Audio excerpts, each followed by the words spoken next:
Hey guys, Nick here. Thanks for coming by. I want to talk a little bit about self expectations and the pressure that we sometimes put on ourselves. If you guys are anything like me, you hate asking for help. And that is a big part of why I was absent for a couple of months here recently.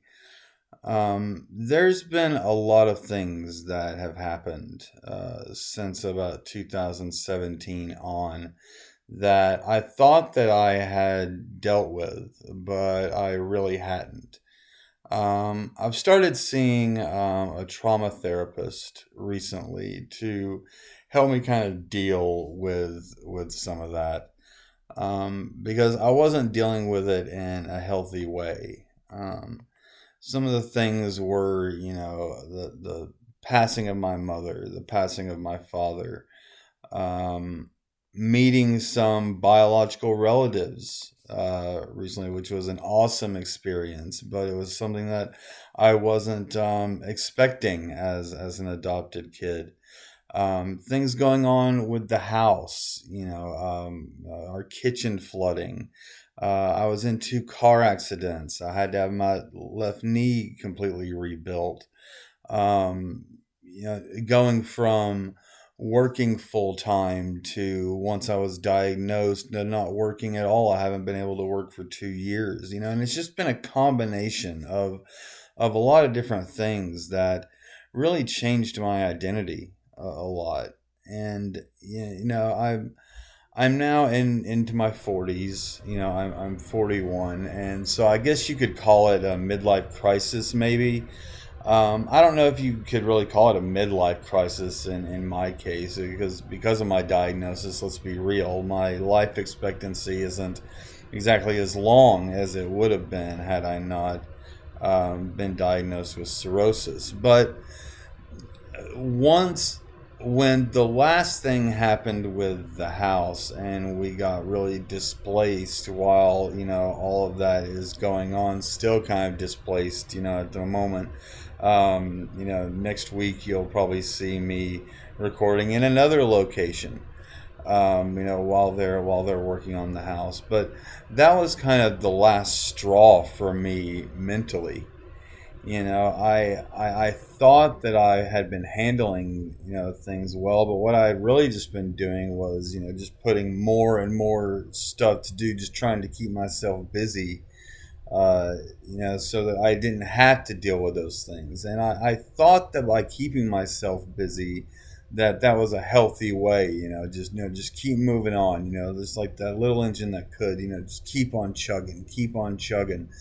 No, but eventually all that stuff kind of catches up, and once that had happened, I was all of a sudden just had this plate full of stuff that I had no idea how to how to address it or even where to start. I also recently got denied a disability claim, which I'm going through that appeal process now. So there's been a combination of disappointment and anger and abandonment and just a lot of different things that I subsidized a lot of it through things like this channel and things like uh, the Facebook group, and things that were really good.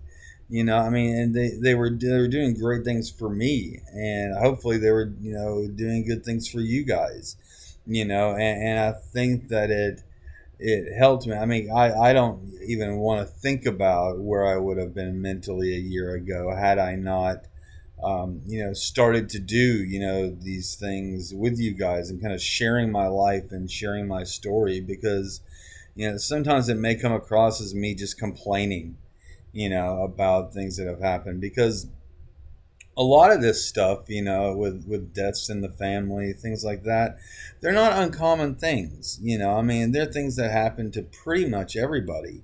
But in my case, they happen in such a short period of time that, again, you just don't have time to deal with a lot of that stuff.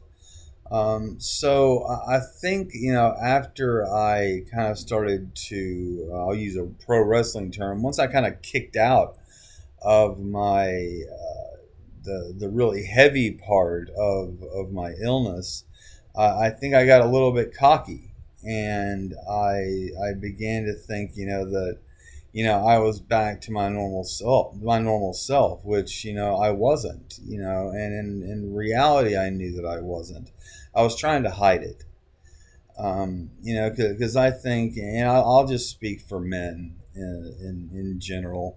I think that a lot of men live lives of quiet desperation.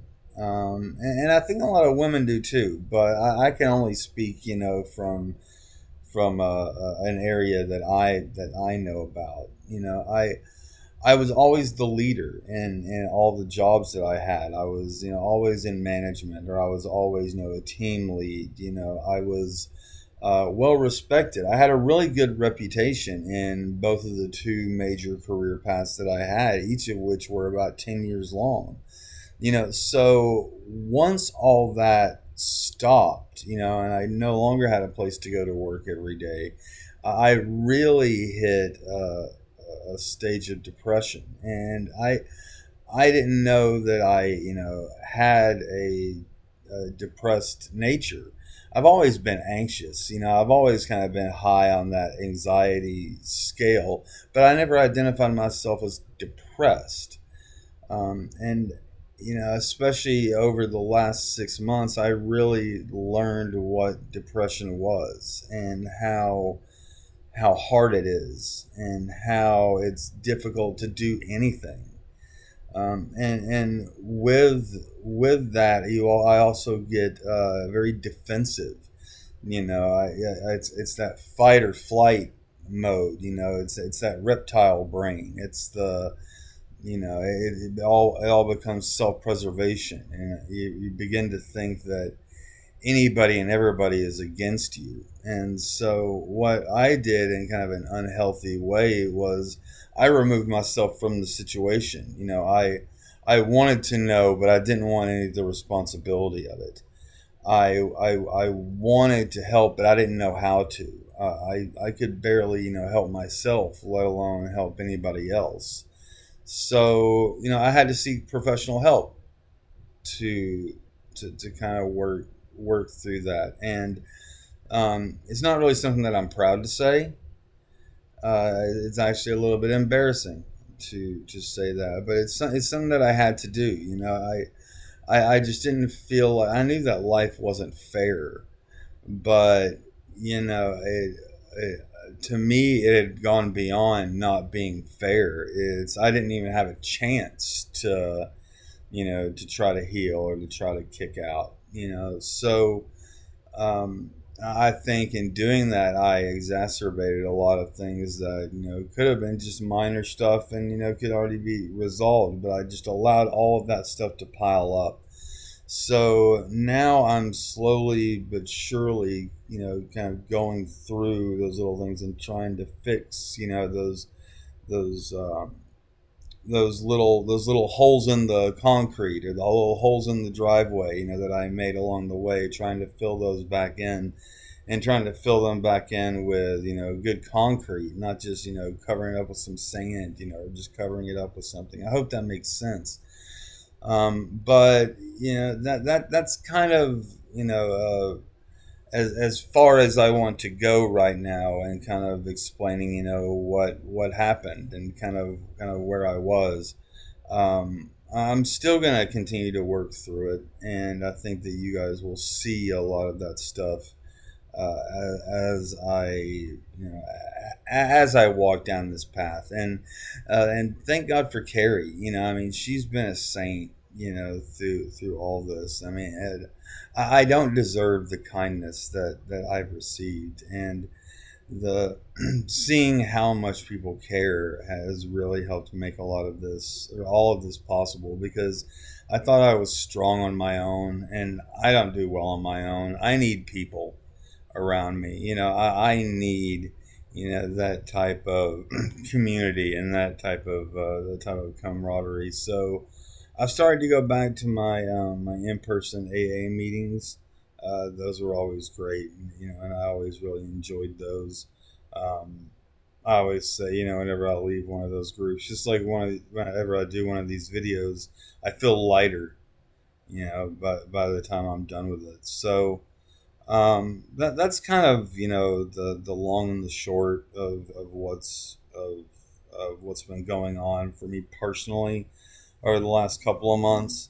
I really appreciate you guys sticking around with me, and as always, as you guys know, I've set this channel up now a little bit differently, so it may take some different paths. So be sure to hit that like button at the bottom of the screen. Give me that thumbs up. And here's the puppy that I'm puppy sitting. Her name's Bridget. Say hello, baby. But just remember, down below there's the link to my Facebook group for cirrhosis and liver disease support. Always good chats there. And subscribe if you haven't already. I'd love to continue to share what's going on with all of you guys. So say goodbye, Bridget. Say bye. All right. Thanks, guys. Talk to you later.